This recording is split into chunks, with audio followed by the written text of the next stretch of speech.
Yung sa Pupunton,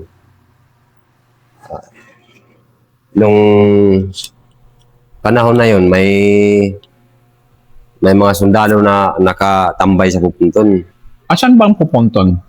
Doon sa Basta pinuntahan namin kanina, sa may Unahan pa. unahan ng Taylor. Oo. Ano bang pagkasunod-sunod nun? Taylor, Victory, Elimpon, Paco, Pupunton. Pupunton. Okay. May mga sundalo dyan sa Pupunton na nakatambay sila doon. Parang CSP yata, RCSP.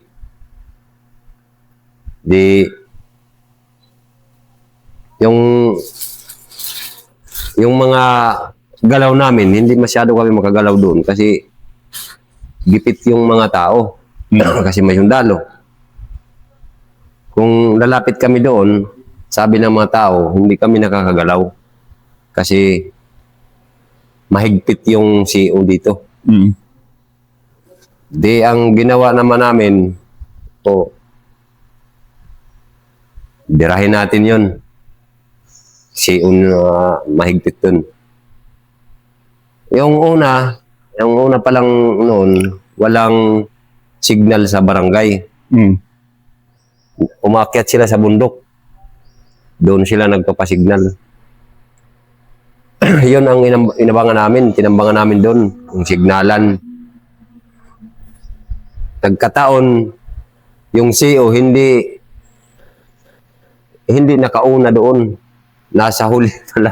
So talagang ang target mo Ang talaga. target namin yung CEO. Kasi marami ang susumbong na matapang. Parang abusado. Ganun. Sige, patayin natin. Yung target namin yung CEO. Hindi pala yung CEO ang nauna doon na dalawa. Ang CEO pala nasa huli.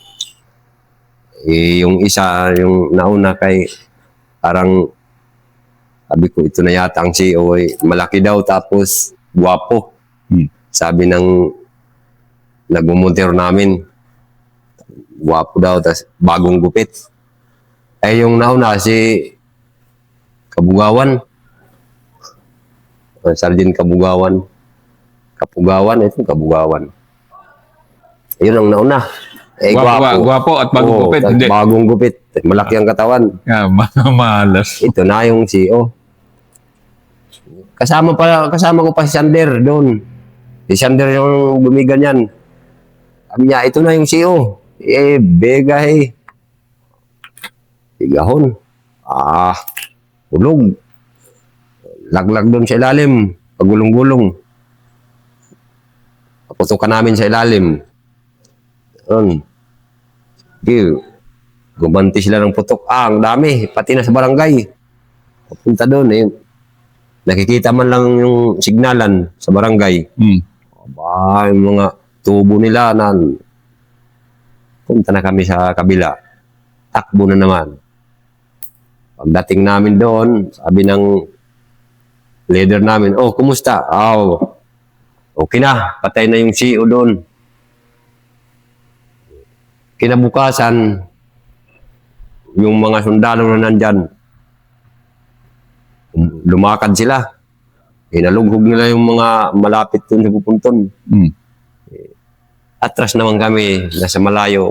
Papunta kami doon sa banda ng Matuginaw, sa Tarabukan, di Rosario. Doon kami nagtambay. Mula noon, dumating nagkaroon ng pistok nung panahon na yan. Kaya yung mga red fighter, yung sinasabi nilang red fighter, yung tulad namin na nasa kumbatan, yung mga leader, parang reshuffle, yung silik ba?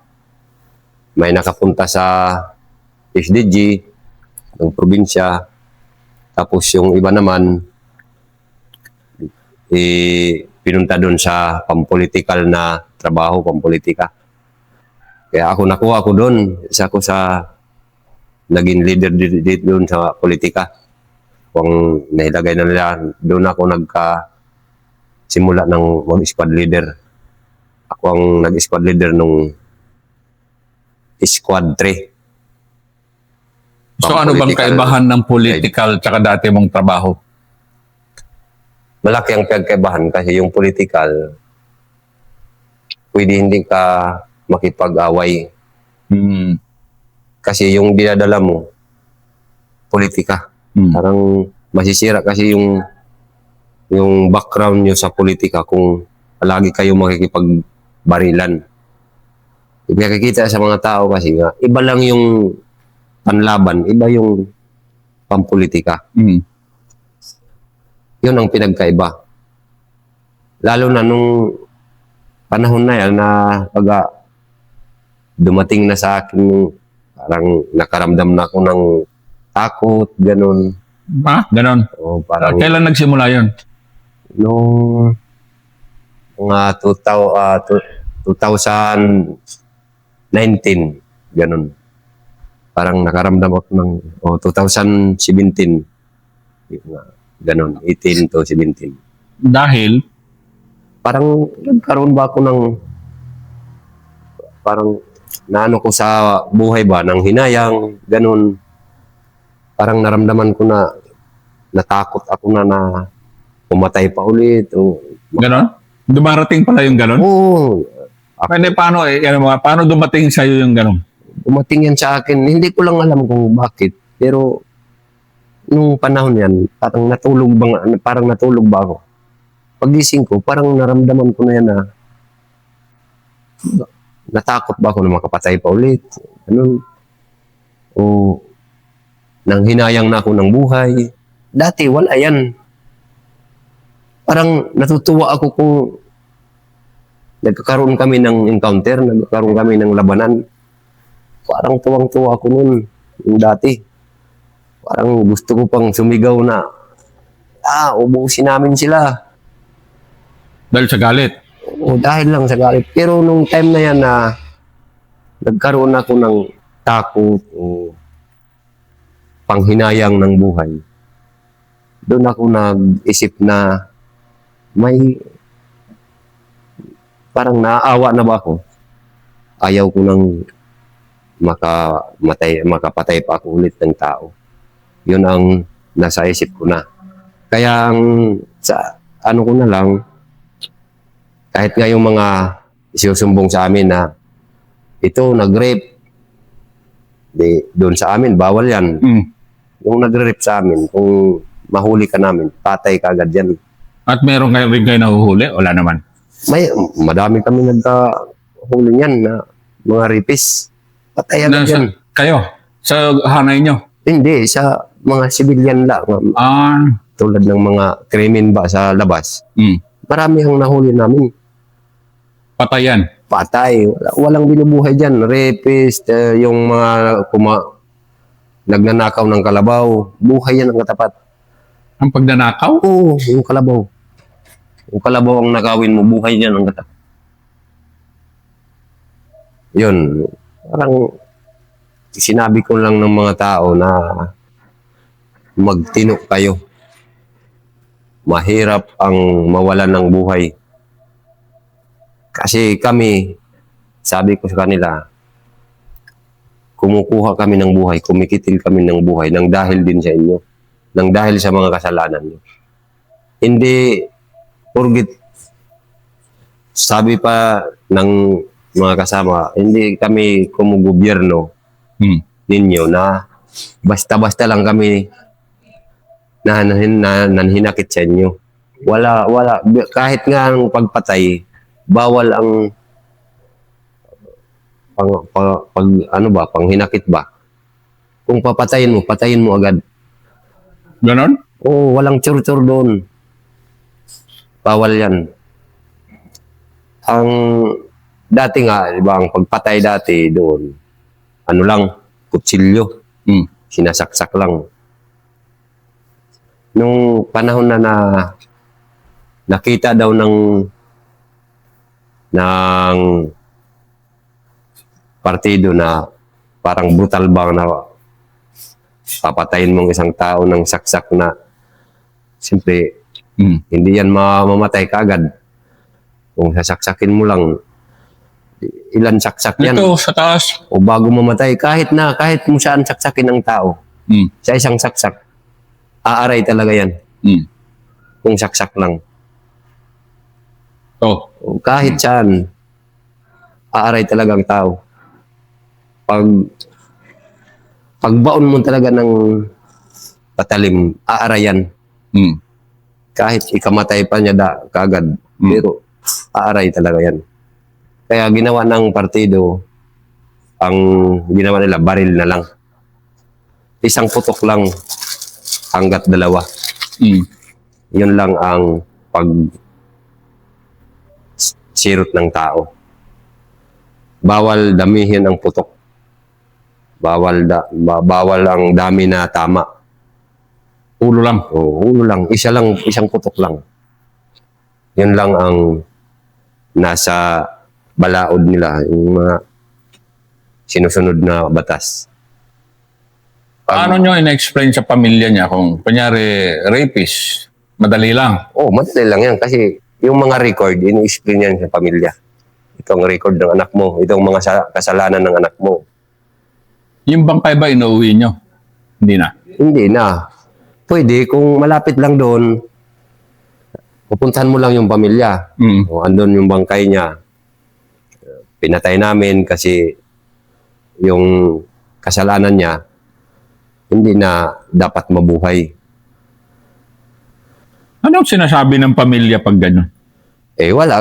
Kung sabi na lang ng pamilya, kung yun talaga ang kapalit ng kasalanan niya, wala kami magagawa. Kung kami naman,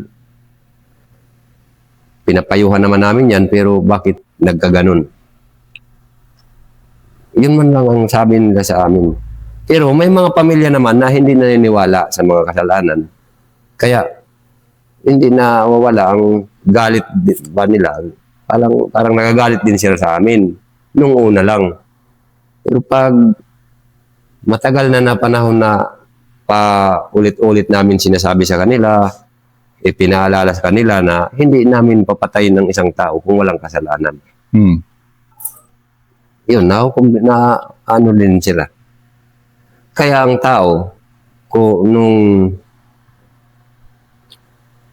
marami pa, yung kasagsagan pa ng NPA, parang walang masama ba sa pupunta doon sa mga interior na barangay. Kayo naglilinis? Parang walang masama doon. Parang matitino sila kasi takot sa mga NPA.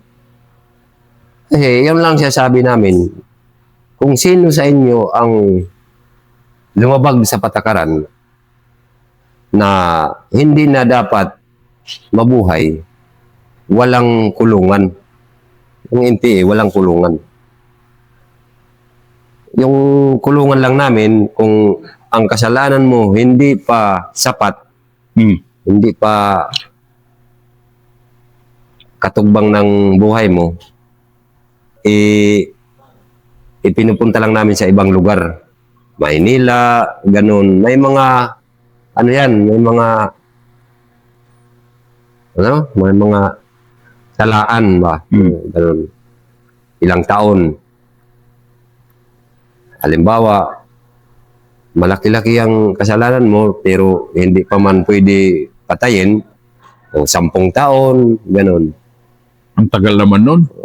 Yun ang kung baga, pag nadagdagan mo pa yan, buhay na yun. Buhay na yun. Kung 10 taon na, may 4 na taon, may 2 taon. Pagkatapos nun, pwede kang bumalik. Depende sa kasalanan mo. May 1 taon, ganun. Pero, kahit 1 taon lang yung hatol sa'yo, kung nagkasala ka doon, pwede yan dagdagan. Halimbawa, 1 taon, inadala ko doon sa Katubig. Sa Katubig naman, gumawa pa ako ng kasalanan.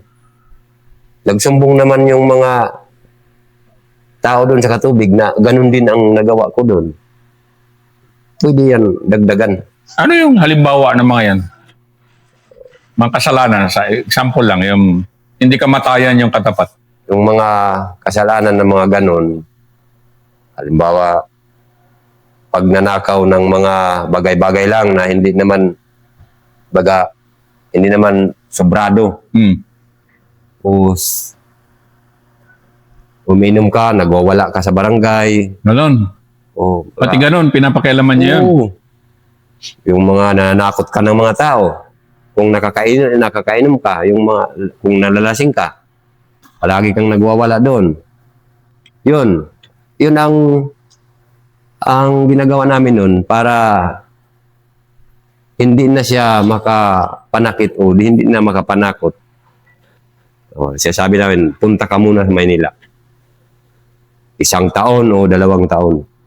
Pag nagbago ka na, kung sa 1 taon yan, magbago ka, hindi ka na makagawa doon ng ikasasama ng tao, pwede ka na bumalik. Ganon. Nakakarinig ba kayo ng mga pasalamat ng tao pag ginagawa nyo yun noon? Oo, minsan naman, lalo na kung galing sa kanila ang mga kasalanan na ipinaabot sa amin. Parang sinusumbong. Oo.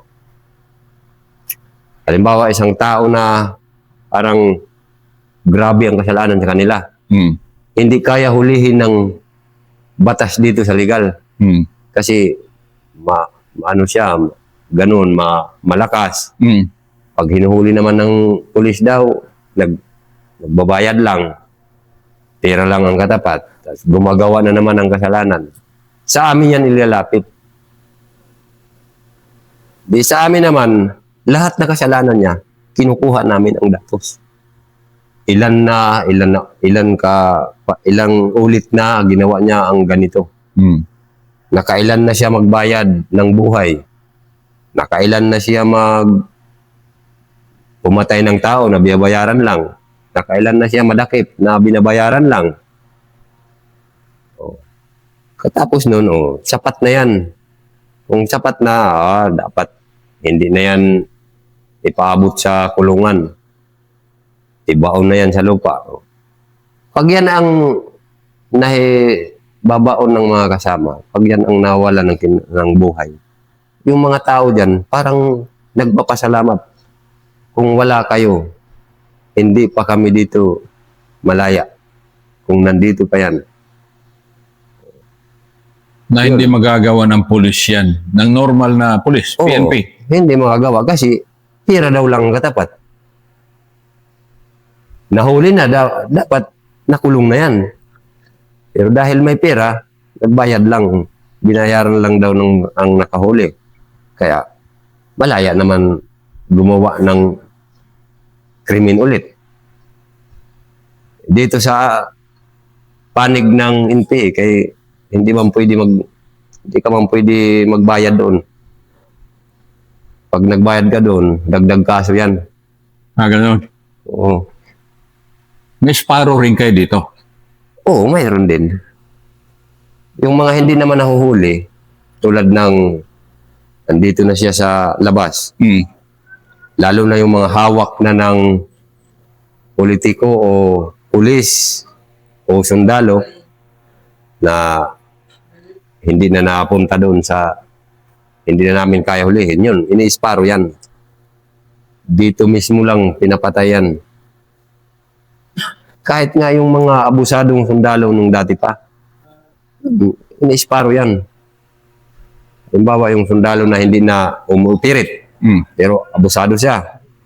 Maraming pinsala na ginawa ng sundalo yan nang nag-operate pa. Ang ginagawa namin, may tao kaming pinakakawalan dito sa syudad o saan man siya naroon. Para misyonan lang ang mawala lang ang tao niyan. Ang sundalong yan. Ganong katindi. Ganun. Tulad kay Captain Billion. Mga Sparrow yan ang pumatay sa Katarman. Kapitan? Captain, no? Army? Army, sa Katarman mismo. Mismo siya dira patay. Kasi marami ang pinsala na naidulot niya sa mga tao. Maraming nagreklamo. Hindi naman nila kaya kasi nasa gobyerno.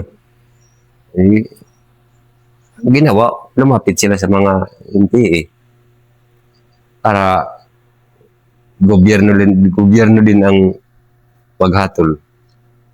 Kaso Yung lang, pangalawang gobyerno. Sige nga. Inobtukin mo na. Biglang natawa.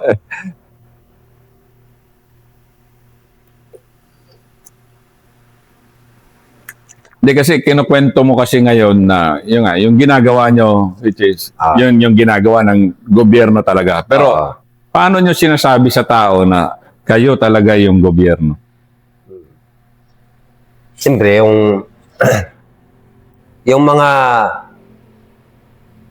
mga ginagawang pagdodoktrina sa tao ng mga NPA, yun ang aabot sa kanila na ang tunay na gobyerno kami. Kasi kami yung nagsasacrifice na walang kapalit. Mm. Walang sweldo, walang anuman na magiging kapalit ng buhay namin. Pinagbubuhis namin ang buhay namin hindi sa pira, kundi sa inyong mga mahihirap. Kasi, sasabihin ng mga tao, tama yun. Kasi yung namatay man lang, walang sahod yan, walang pera. Ano ang pinaglaban? Ang karapatan ng mga mahihirap. Kaya, yan ang sabi nila na ang bayani ng mga mahihirap, yung MPA. Yun ang sabi namin na sino ang tunay na gobyerno? Sila ba o kami? Yan ang Anong sinasabi ng tao? sabi nila, kayo, kasi nag-sakripisyo kayo ng walang kapalit. Kasi yung sundalo, hindi man yan yung sundalo kung walang sweldo. Sige daw. Kahit sino man tanungin, ikaw pupunta ka ba ng gera na wala kang kitaing pera? Wala kang makukuhang pera? Hindi ka pupunta doon. Hindi ka magsundalo kasi walang sweldo. Pero yung NPA, Yung MPA, kahit siya ang labanan, basta't sabi pa nila, basta't para sa mahirap, pupunta yan. Hindi yan manhinayang sa buhay. Isasakripisyo ng buhay. Maipadama lang sa mga mahihirap na sila ang tinutulungan namin.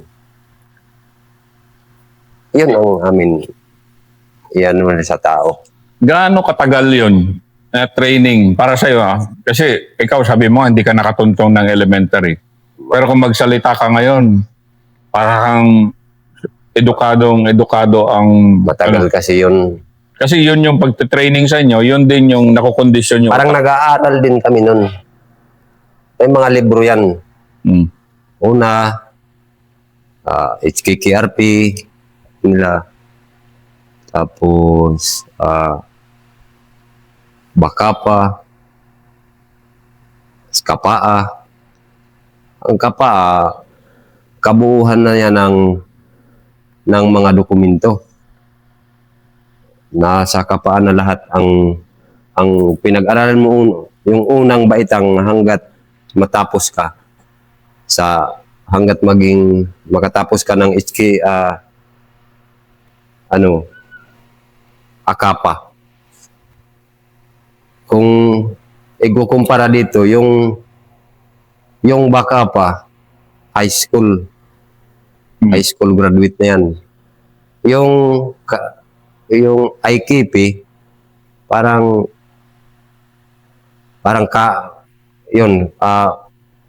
college. IKP to hanggat AKAPA, graduate na yan sa college kung dito na pag-aaral. Na yun lang ang natutunan namin. Doon ako natuto magsulat, magbasa ng pakunti-kunti. Nang dahil lang sa Paano yun? parang nag-aaral din kami. Parang tuturuan din kami nila. Kaya practice lang kami pagsulat, paisa-isa. Hanggat makuha na namin sumulat. Maparis-paris na yung sulat na magawa na ng pangalan. Paisa-isa lang ang pagturo doon. Pero parang wala lang. Parang practice lang. Kahit nga sa higaan namin, pwede ka mag-practice. Hanggat na nakaabot kami ng ganito, na nakabasa-basa na kami, na natutunan na namin sumulat, natutunan namin bumasa, natutunan din namin ang tama na pakikipag-usap, ganun. Kasi yung pakikipag-usap din ng tao, pinag-aaralan din doon. Ako nga, nung pumasok ako niyan, nung mapunta ako sa pampolitika na gawain, para akong nasisiraan ba? Isa lang ako doon nakikipag-usap ng... Kasi matataas na antas ng... Oo, kasi pwede na ako makipag-usap ng taas na pagkatao. Eh, paano ko yan kakausapin siya kung hindi ako marunong makipag-usap. Kaya pinag-aaralan din yun. Ilang panahon yan. Yung mahirap tanggalin sa isang tao, ang hiya ba? Ang hiya. Parang nahihiya ka magsalita, ganun. Nahihiya ka makipag-usap. Yun ang mahirap tanggalin doon. Pero kung natanggal mo na? Pag natanggal mo na yan, madali ka lang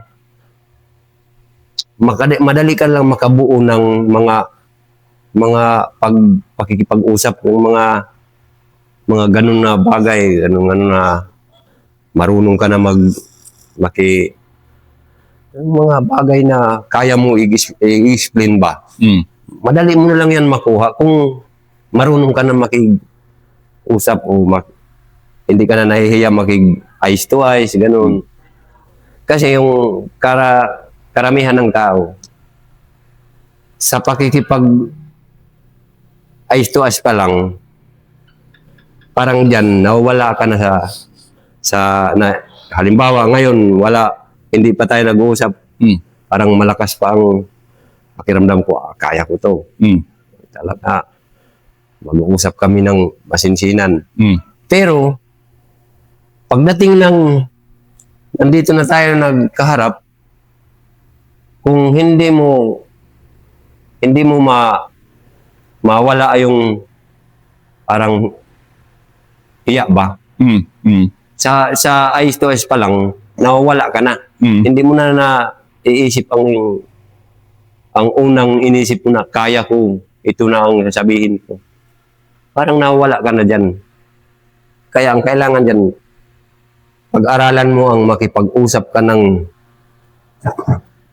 kung ano siya o ano ka rin. Yun lang. Yun lang ang tinuro sa amin. Yan ang pang 4th episode ni Kabab.